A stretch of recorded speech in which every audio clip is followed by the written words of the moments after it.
क्या आपने कभी सोचा है कि धर्म असल में है क्या? क्या वो सिर्फ कुछ रीति रिवाजों, पूजा पाठ और मंदिर मस्जिद तक सीमित है, या फिर ये कोई ऐसा गहरा सिद्धांत है जो इस पूरे ब्रह्मांड को चला रहा है? अगर ऐसा है तो फिर दुनिया में इतने झगड़े क्यों हैं? क्या एक ही धर्म को मानने वाले लोग अलग अलग रास्तों पर क्यों चल पड़ते हैं? जवाब शायद हमारी सोच में छुपा है।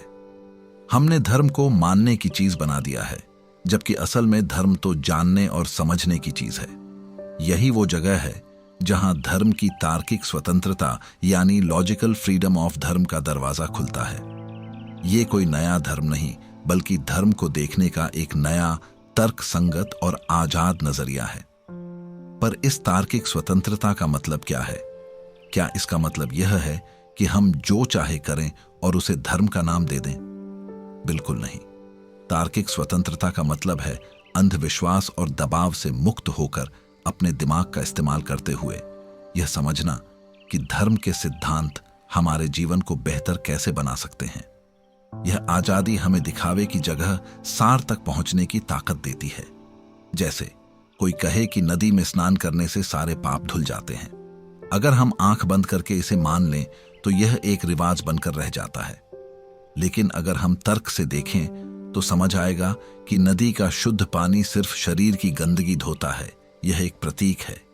असली स्नान तो मन के भीतर होना चाहिए, जहां हम अपनी बुराइयों को धोते हैं।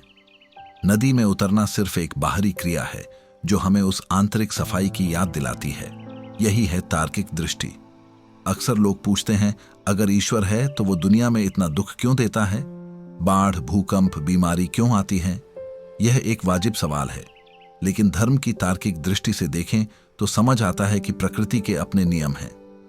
ईश्वर कोई व्यक्ति नहीं बैठा है जो खुश होकर किसी को इनाम दे और नाराज होकर सजा। यह पूरा ब्रह्मांड कारण कार्य के नियम पर चल रहा है। अगर हमने नदी के किनारे घर बनाया और बाढ़ आई तो यह ईश्वर का प्रकोप नहीं, बल्कि प्रकृति के नियम का परिणाम है। धर्म हमें यही सिखाता है कि इन नियमों को समझकर उनके साथ तालमेल बिठाकर जीना चाहिए। दुख तब पैदा होता है जब हम इन नियमों के खिलाफ जाते हैं। तो सवाल यह नहीं कि ईश्वर दुख क्यों देता है, बल्कि यह है कि हम प्रकृति और जीवन के नियमों को कितना समझ पा रहे हैं। तो फिर ईश्वर क्या है? क्या वह कोई दाढ़ी वाला बूढ़ा आदमी है जो आसमान में बैठा है? तार्किक दृष्टि से ईश्वर उस शक्ति का नाम है जो इस सारे ब्रह्मांड के नियमों को चला रही है। वह कोई व्यक्ति नहीं, बल्कि एक सर्वव्यापी चेतना है। जिस तरह गुरुत्वाकर्षण का नियम हर जगह है, उसी तरह यह चेतना भी हर जगह मौजूद है। हम उसे अलग अलग नामों से पुकारते हैं, राम, अल्लाह, गॉड, वाहेगुरु, लेकिन स्रोत एक ही है। जब हम यह समझ लेते हैं तो हमारे भीतर से मेरा ईश्वर और तेरा ईश्वर का भेद खत्म होने लगता है। हम एक ही सत्य को अलग अलग रास्तों से खोज रहे होते हैं। यही समझ हमें सच्ची धार्मिक स्वतंत्रता देती है। लेकिन फिर अगर ईश्वर नियम है तो प्रार्थना का क्या मतलब? क्या हम दीवार से बातें कर रहे होते हैं? नहीं। प्रार्थना का तार्किक आधार बहुत गहरा है। जब हम प्रार्थना करते हैं तो असल में हम उस सर्वव्यापी चेतना के साथ अपना जुड़ाव महसूस करते हैं। यह एक तरह की मानसिक एकाग्रता है। जैसे अगर आप पूरे विश्वास के साथ किसी काम को करने बैठते हैं तो आपकी सफलता की संभावना बढ़ जाती है। प्रार्थना हमारे भीतर का वह विश्वास पैदा करती है जो हमें मुश्किलों से लड़ने की ताकत देती है।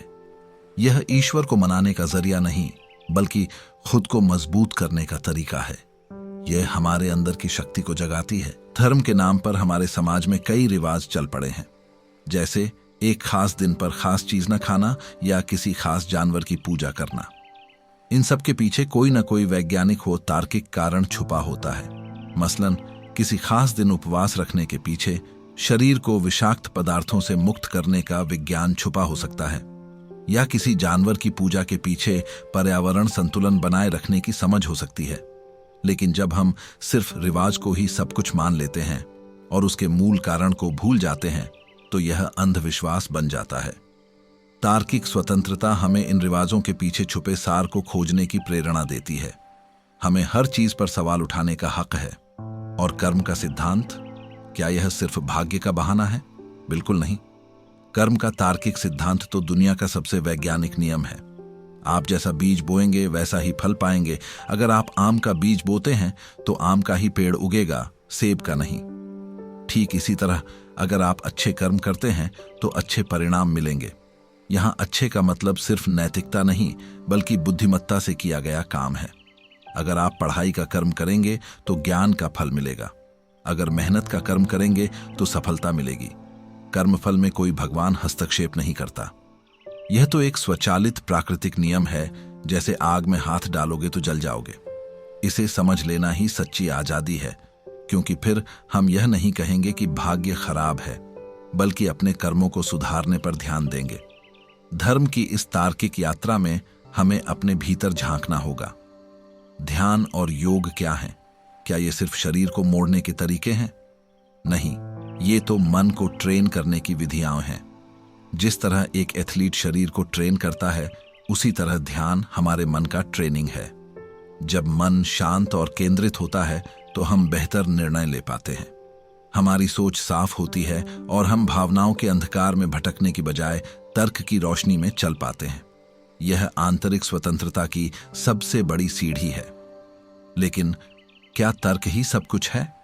क्या भावनाओं के लिए कोई जगह नहीं? तार्किक स्वतंत्रता का मतलब भावनाओं को खत्म करना नहीं है, बल्कि यह भावनाओं और तर्क के बीच संतुलन बनाना है। प्यार, करुणा, दया, ये सभी मानवीय भावनाएं हमें इंसान बनाती हैं। लेकिन जब यही भावनाएं अंधी हो जाती हैं तो समस्या पैदा करती हैं। जैसे अगर आप किसी से प्यार करते हैं तो यह अच्छी भावना है, लेकिन अगर यही प्यार ईर्ष्या में बदल जाए और आप तर्क खो दें तो गलत कदम उठा सकते हैं। तार्किक धर्म हमें सिखाता है कि भावनाओं का समुद्र हो, लेकिन तर्क की नाव पर सवार होकर उसे पार करो। आखिर में सबसे बड़ा सवाल, जीवन का उद्देश्य क्या है? क्या सिर्फ पैसा कमाना, शादी करना, बच्चे पैदा करना और मर जाना? अगर ऐसा है तो फिर यह सब करके भी मन में खालीपन क्यों रहता है? धर्म की तार्किक दृष्टि कहती है कि जीवन का उद्देश्य सिर्फ भौतिक सुख जुटाना नहीं, बल्कि खुद को जानना है, अपनी असली प्रकृति को पहचानना है। हम शरीर नहीं, चेतना है, और जब तक हम इस शरीर रूपी कंप्यूटर को ही अपनी पहचान मानते रहेंगे, तब तक यह खालीपन बना रहेगा। जिस दिन हमें यह अनुभव होगा कि हम वही चेतना हैं जो इस पूरे ब्रह्मांड में व्याप्त है, उस दिन सभी डर, सभी दुख, सभी सीमाएं खत्म हो जाएंगी। यही वह परम स्वतंत्रता है जिसकी ओर धर्म हमें ले जाता है, और यह यात्रा तर्क के पथ पर चलकर ही पूरी की जा सकती है, अंधविश्वास के अंधकार में भटक कर नहीं। तो फिर क्या आप तैयार हैं इस तार्किक स्वतंत्रता की यात्रा के लिए? क्योंकि यह कोई मंजिल नहीं, बल्कि एक निरंतर चलने वाली खोज है, और यह खोज आपको वहां ले जाएगी जहां आप सचमुच आजाद हैं। क्या आपने कभी सोचा है कि धर्म असल में है क्या? क्या वो सिर्फ कुछ रीति रिवाजों, पूजा पाठ और मंदिर मस्जिद तक सीमित है, या फिर ये कोई ऐसा गहरा सिद्धांत है जो इस पूरे ब्रह्मांड को चला रहा है? अगर ऐसा है तो फिर दुनिया में इतने झगड़े क्यों हैं? क्या एक ही धर्म को मानने वाले लोग अलग अलग रास्तों पर क्यों चल पड़ते हैं? जवाब शायद हमारी सोच में छुपा है। हमने धर्म को मानने की चीज बना दिया है, जबकि असल में धर्म तो जानने और समझने की चीज है। यही वो जगह है जहां धर्म की तार्किक स्वतंत्रता यानी लॉजिकल फ्रीडम ऑफ धर्म का दरवाजा खुलता है। ये कोई नया धर्म नहीं, बल्कि धर्म को देखने का एक नया, तर्क संगत और आजाद नजरिया है। पर इस तार्किक स्वतंत्रता का मतलब क्या है? क्या इसका मतलब यह है कि हम जो चाहे करें और उसे धर्म का नाम दे दें? बिल्कुल नहीं। तार्किक स्वतंत्रता का मतलब है अंधविश्वास और दबाव से मुक्त होकर अपने दिमाग का इस्तेमाल करते हुए यह समझना कि धर्म के सिद्धांत हमारे जीवन को बेहतर कैसे बना सकते हैं। यह आजादी हमें दिखावे की जगह सार तक पहुंचने की ताकत देती है। जैसे कोई कहे कि नदी में स्नान करने से सारे पाप धुल जाते हैं। अगर हम आंख बंद करके इसे मान लें तो यह एक रिवाज बनकर रह जाता है, लेकिन अगर हम तर्क से देखें तो समझ आएगा कि नदी का शुद्ध पानी सिर्फ शरीर की गंदगी धोता है। यह एक प्रतीक है। असली स्नान तो मन के भीतर होना चाहिए, जहां हम अपनी बुराइयों को धोते हैं। नदी में उतरना सिर्फ एक बाहरी क्रिया है जो हमें उस आंतरिक सफाई की याद दिलाती है। यही है तार्किक दृष्टि। अक्सर लोग पूछते हैं, अगर ईश्वर है तो वो दुनिया में इतना दुख क्यों देता है? बाढ़, भूकंप, बीमारी क्यों आती है? यह एक वाजिब सवाल है, लेकिन धर्म की तार्किक दृष्टि से देखें तो समझ आता है कि प्रकृति के अपने नियम हैं। ईश्वर कोई व्यक्ति नहीं बैठा है जो खुश होकर किसी को इनाम दे और नाराज होकर सजा। यह पूरा ब्रह्मांड कारण कार्य के नियम पर चल रहा है। अगर हमने नदी के किनारे घर बनाया और बाढ़ आई तो यह ईश्वर का प्रकोप नहीं, बल्कि प्रकृति के नियम का परिणाम है। धर्म हमें यही सिखाता है कि इन नियमों को समझकर उनके साथ तालमेल बिठाकर जीना चाहिए। दुख तब पैदा होता है जब हम इन नियमों के खिलाफ जाते हैं। तो सवाल यह नहीं कि ईश्वर दुख क्यों देता है, बल्कि यह है कि हम प्रकृति और जीवन के नियमों को कितना समझ पा रहे हैं। तो फिर ईश्वर क्या है? क्या वह कोई दाढ़ी वाला बूढ़ा आदमी है जो आसमान में बैठा है? तार्किक दृष्टि से ईश्वर उस शक्ति का नाम है जो इस सारे ब्रह्मांड के नियमों को चला रही है। वह कोई व्यक्ति नहीं, बल्कि एक सर्वव्यापी चेतना है। जिस तरह गुरुत्वाकर्षण का नियम हर जगह है, उसी तरह यह चेतना भी हर जगह मौजूद है। हम उसे अलग अलग नामों से पुकारते हैं, राम, अल्लाह, गॉड, वाहेगुरु, लेकिन स्रोत एक ही है। जब हम यह समझ लेते हैं तो हमारे भीतर से मेरा ईश्वर और तेरा ईश्वर का भेद खत्म होने लगता है। हम एक ही सत्य को अलग अलग रास्तों से खोज रहे होते हैं। यही समझ हमें सच्ची धार्मिक स्वतंत्रता देती है। लेकिन फिर अगर ईश्वर नियम है तो प्रार्थना का क्या मतलब? क्या हम दीवार से बातें कर रहे होते हैं? नहीं, प्रार्थना का तार्किक आधार बहुत गहरा है। जब हम प्रार्थना करते हैं तो असल में हम उस सर्वव्यापी चेतना के साथ अपना जुड़ाव महसूस करते हैं। यह एक तरह की मानसिक एकाग्रता है। जैसे अगर आप पूरे विश्वास के साथ किसी काम को करने बैठते हैं तो आपकी सफलता की संभावना बढ़ जाती है।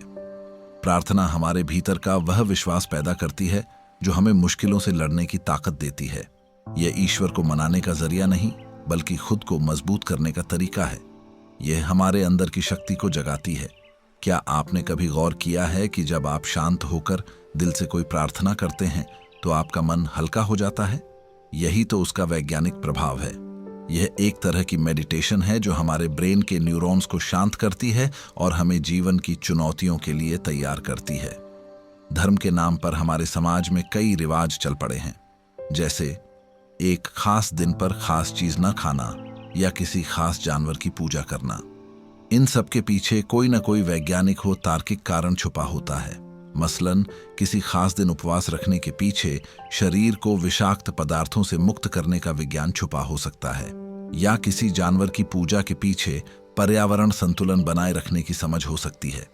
लेकिन जब हम सिर्फ रिवाज को ही सब कुछ मान लेते हैं और उसके मूल कारण को भूल जाते हैं तो यह अंधविश्वास बन जाता है। तार्किक स्वतंत्रता हमें इन रिवाजों के पीछे छुपे सार को खोजने की प्रेरणा देती है। हमें हर चीज पर सवाल उठाने का हक है। जैसे पूजा में घंटी बजाना, क्या सिर्फ शोर मचाना है? नहीं, विज्ञान कहता है कि घंटी की ध्वनि तरंगें वातावरण में मौजूद कीटाणुओं को दूर करने और हमारे मस्तिष्क पर सकारात्मक प्रभाव डालने में सक्षम होती है। यह रिवाज तब गलत हो जाता है जब हम सिर्फ घंटी बजाकर अपना फर्ज पूरा समझ लेते हैं, बिना उसके पीछे की शुद्धता और एकाग्रता के विज्ञान को समझे। और कर्म का सिद्धांत, क्या यह सिर्फ भाग्य का बहाना है? बिल्कुल नहीं। कर्म का तार्किक सिद्धांत तो दुनिया का सबसे वैज्ञानिक नियम है। आप जैसा बीज बोएंगे वैसा ही फल पाएंगे। अगर आप आम का बीज बोते हैं तो आम का ही पेड़ उगेगा, सेब का नहीं। ठीक इसी तरह अगर आप अच्छे कर्म करते हैं तो अच्छे परिणाम मिलेंगे। यहां अच्छे का मतलब सिर्फ नैतिकता नहीं, बल्कि बुद्धिमत्ता से किया गया काम है। अगर आप पढ़ाई का कर्म करेंगे तो ज्ञान का फल मिलेगा। अगर मेहनत का कर्म करेंगे तो सफलता मिलेगी। कर्मफल में कोई भगवान हस्तक्षेप नहीं करता। यह तो एक स्वचालित प्राकृतिक नियम है। जैसे आग में हाथ डालोगे तो जल जाओगे। इसे समझ लेना ही सच्ची आजादी है, क्योंकि फिर हम यह नहीं कहेंगे कि भाग्य खराब है, बल्कि अपने कर्मों को सुधारने पर ध्यान देंगे। लेकिन एक सवाल और उठता है, क्या हर कर्म का फल तुरंत मिल जाता है? जरूरी नहीं। जैसे आप आज पेड़ लगाते हैं तो उसे फल आने में सालों लग जाते हैं। ठीक वैसे ही कई बार हमारे कर्मों का फल हमें जीवन में बहुत बाद में मिलता है। इसलिए निराश होने की जगह निरंतर सही कर्म करते रहना ही बुद्धिमानी है। धर्म की इस तार्किक यात्रा में हमें अपने भीतर झांकना होगा। ध्यान और योग क्या है? क्या ये सिर्फ शरीर को मोड़ने के तरीके हैं? नहीं, ये तो मन को ट्रेन करने की विधियां हैं। जिस तरह एक एथलीट शरीर को ट्रेन करता है, उसी तरह ध्यान हमारे मन का ट्रेनिंग है। जब मन शांत और केंद्रित होता है तो हम बेहतर निर्णय ले पाते हैं। हमारी सोच साफ होती है और हम भावनाओं के अंधकार में भटकने की बजाय तर्क की रोशनी में चल पाते हैं। यह आंतरिक स्वतंत्रता की सबसे बड़ी सीढ़ी है। क्या आपने कभी महसूस किया है कि जब आप गुस्से में होते हैं तो आपका तर्क गायब हो जाता है और आप ऐसे फैसले ले लेते हैं जिन पर बाद में पछतावा होता है? ध्यान हमें उस गुस्से को पहचानना और उसे नियंत्रित करना सिखाता है। यह हमें हमारी प्रतिक्रियाओं का मालिक बनाता है, गुलाम नहीं। और यही तो असली आजादी है, अपनी भावनाओं और विचारों पर नियंत्रण पाना। लेकिन क्या तर्क ही सब कुछ है? क्या भावनाओं के लिए कोई जगह नहीं? तार्किक स्वतंत्रता का मतलब भावनाओं को खत्म करना नहीं है, बल्कि यह भावनाओं और तर्क के बीच संतुलन बनाना है। प्यार, करुणा, दया, ये सभी मानवीय भावनाएं हमें इंसान बनाती हैं। लेकिन जब यही भावनाएं अंधी हो जाती हैं तो समस्या पैदा करती हैं। जैसे अगर आप किसी से प्यार करते हैं तो यह अच्छी भावना है, लेकिन अगर यही प्यार ईर्ष्या में बदल जाए और आप तर्क खो दें तो गलत कदम उठा सकते हैं। तार्किक धर्म हमें सिखाता है कि भावनाओं का समुद्र हो, लेकिन तर्क की नाव पर सवार होकर उसे पार करो। एक डॉक्टर अपने मरीज के प्रति करुणा रखता है, लेकिन ऑपरेशन करते वक्त वह तर्क और विज्ञान का ही इस्तेमाल करता है। अगर वह सिर्फ भावनाओं में बह जाए तो मरीज की जान खतरे में पड़ सकती है। जीवन का हर पहलू इसी संतुलन की मांग करता है। आखिर में सबसे बड़ा सवाल, जीवन का उद्देश्य क्या है? क्या सिर्फ पैसा कमाना, शादी करना, बच्चे पैदा करना और मर जाना? अगर ऐसा है तो फिर यह सब करके भी मन में खालीपन क्यों रहता है? धर्म की तार्किक दृष्टि कहती है कि जीवन का उद्देश्य सिर्फ भौतिक सुख जुटाना नहीं, बल्कि खुद को जानना है, अपनी असली प्रकृति को पहचानना है। हम शरीर नहीं, चेतना है, और जब तक हम इस शरीर रूपी कंप्यूटर को ही अपनी पहचान मानते रहेंगे, तब तक यह खालीपन बना रहेगा। जिस दिन हमें यह अनुभव होगा कि हम वही चेतना हैं जो इस पूरे ब्रह्मांड में व्याप्त है, उस दिन सभी डर, सभी दुख, सभी सीमाएं खत्म हो जाएंगी। यही वह परम स्वतंत्रता है जिसकी ओर धर्म हमें ले जाता है। और यह यात्रा तर्क के पथ पर चलकर ही पूरी की जा सकती है, अंधविश्वास के अंधकार में भटक कर नहीं।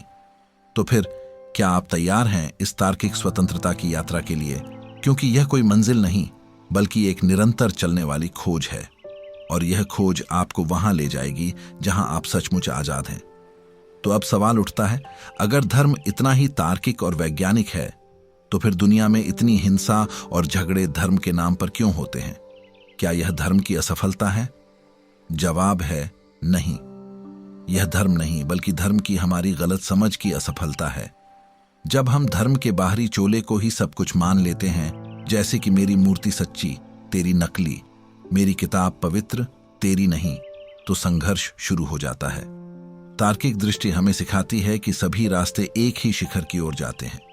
कोई रास्ता पत्थरों का है, कोई कंकड़ों का, तो कोई फूलों से सजा हुआ। सुविधा और परिस्थिति के हिसाब से हर कोई अपना रास्ता चुनता है, लेकिन लक्ष्य एक ही है, उस परम सत्य तक पहुंचना। जब दो लोग अलग अलग रास्तों पर चल रहे हों तो क्या उन्हें आपस में लड़ना चाहिए? बिल्कुल नहीं। वे तो एक दूसरे को रास्ते का हाल भी बता सकते हैं।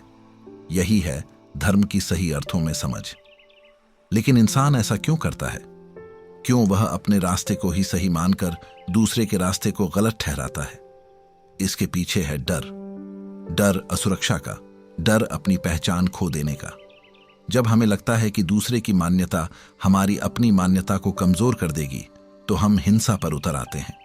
तार्किक धर्म इस डर को दूर करता है। यह हमें आत्मविश्वास देता है। जब आपको पता हो कि आपका रास्ता मजबूत और तर्क संगत है, तो आपको दूसरे के रास्ते से कोई खतरा नहीं होता।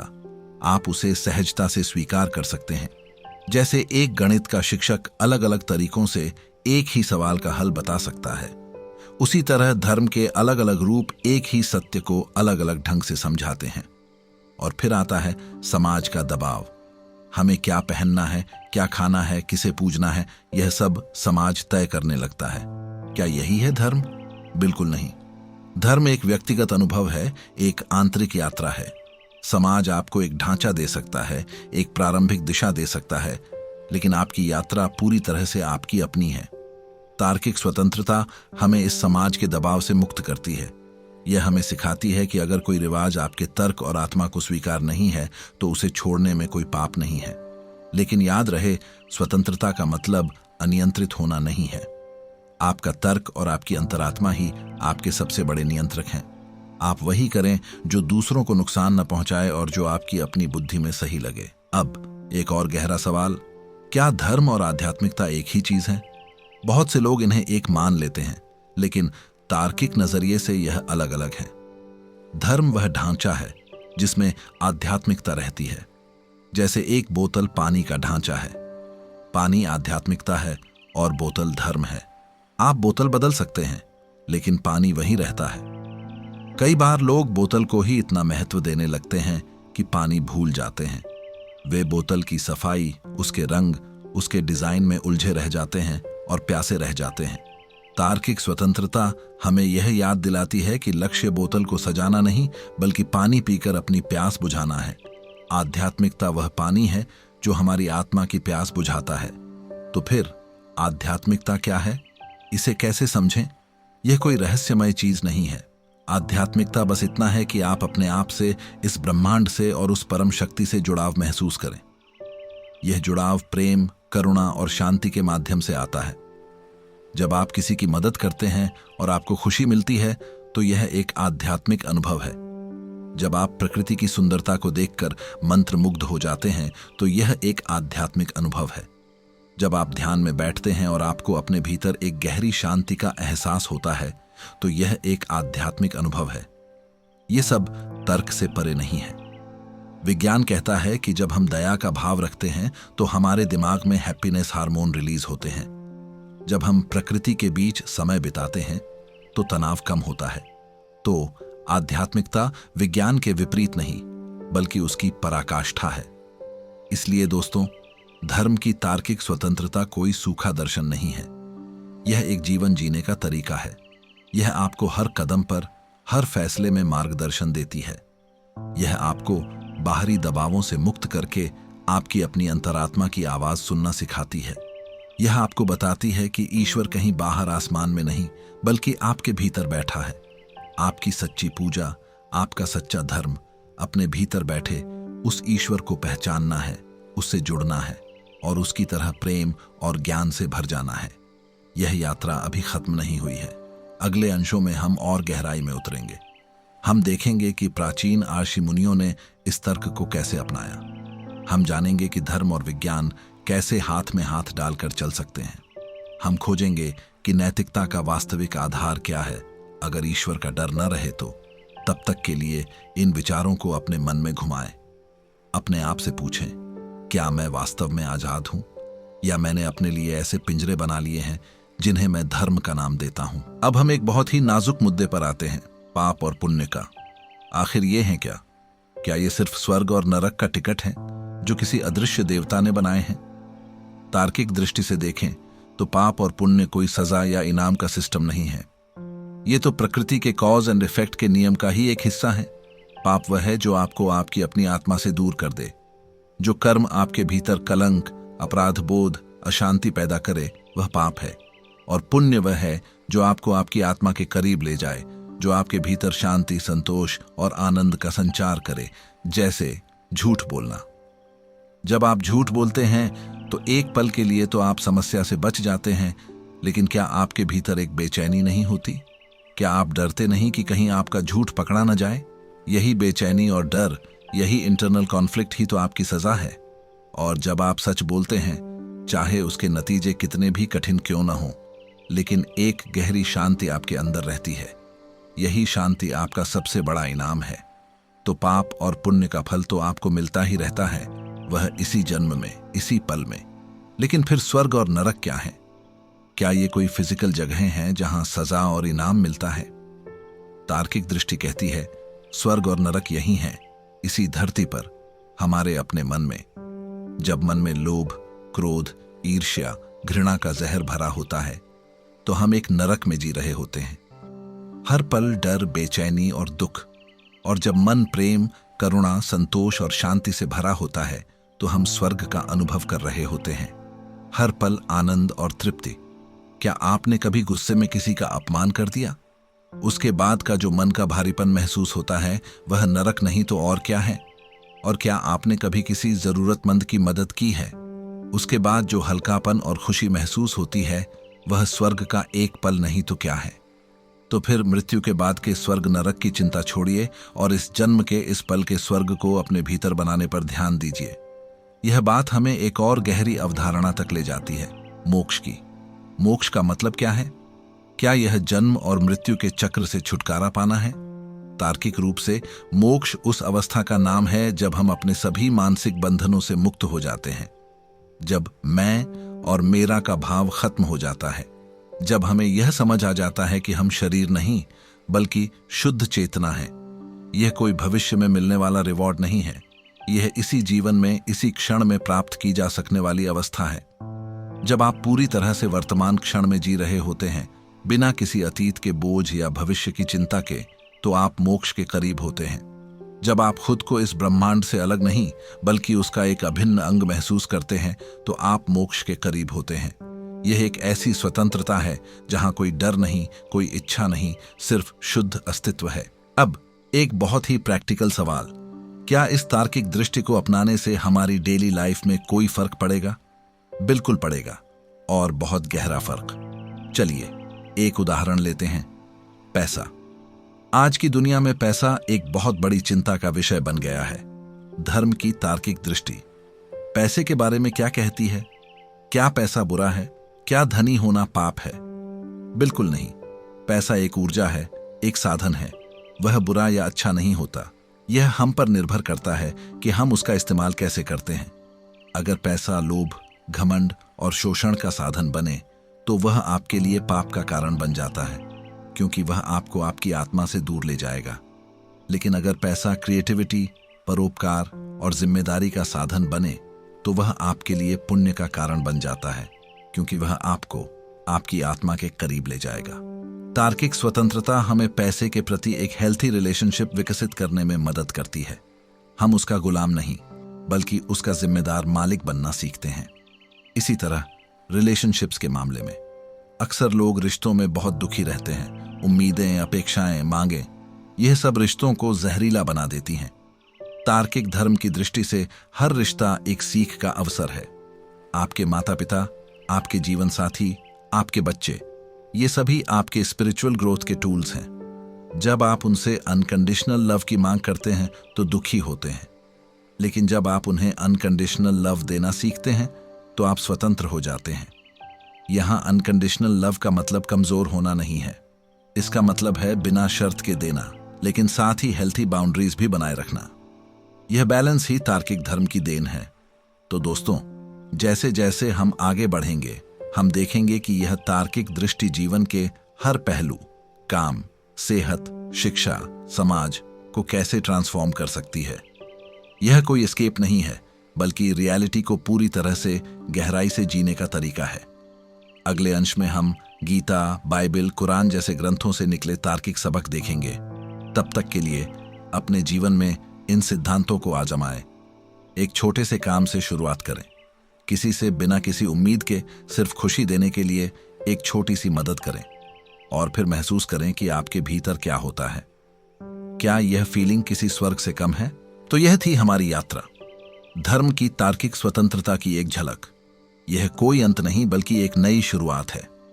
आपके मन में उठे ये सवाल, ये विचार, यही इस यात्रा का असली उद्देश्य था। याद रखिए, आपकी खोज, आपका तर्क और आपकी अपनी समझ ही आपका सबसे बड़ा मार्गदर्शक है।